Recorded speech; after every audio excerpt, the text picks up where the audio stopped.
If you've been wanting to automate repetitive tasks without writing code, Zapier is one of the easiest tools to start with.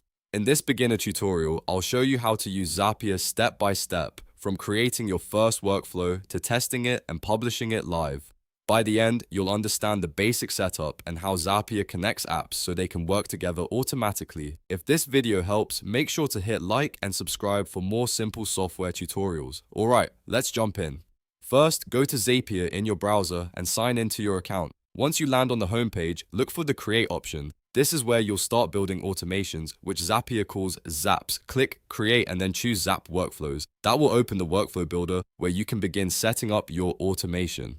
Now, it's time to set up the trigger. The trigger is the first part of your Zap, and it's the event that starts everything. Click on Trigger and then search for an app to use as your trigger. For example, you can select MailChimp, but you can use any app that fits your workflow. After selecting the app, choose an event. This is the action that will happen in that app to start your Zap. Pick the event you want, then connect your account when Zapier asks you to log in. Once your account is linked, you're ready to move on.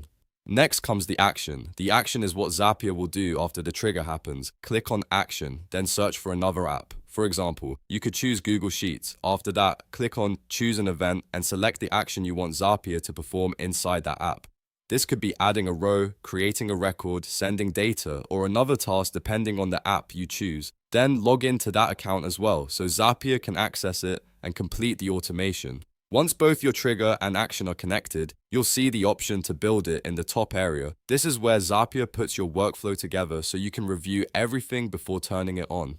Take a moment to check that the trigger app, action app, and selected events all look correct. If something needs to be changed, this is the best time to fix it. After that, click Test Run. This is one of the most important steps because it lets you make sure the automation works the way you expect.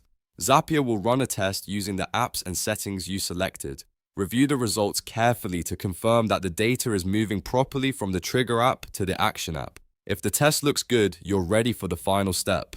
Click Publish to turn your Zap on. Once published, your automation will run in the background whenever the trigger event happens. That means Zapier can save you time by handling repetitive work automatically, whether that's sending data to a spreadsheet, moving information between apps, or streamlining your daily tasks. And that's the basic way to use Zapier as a beginner. You found the app, created a workflow, set up a trigger, added an action, tested it, and published it successfully. Once you understand this simple process, you can start building much more powerful automations for your business, content, or personal productivity. If this tutorial helped, please hit the like button and subscribe for more step-by-step software guides just like this one. Thanks for watching, and I'll see you in the next video.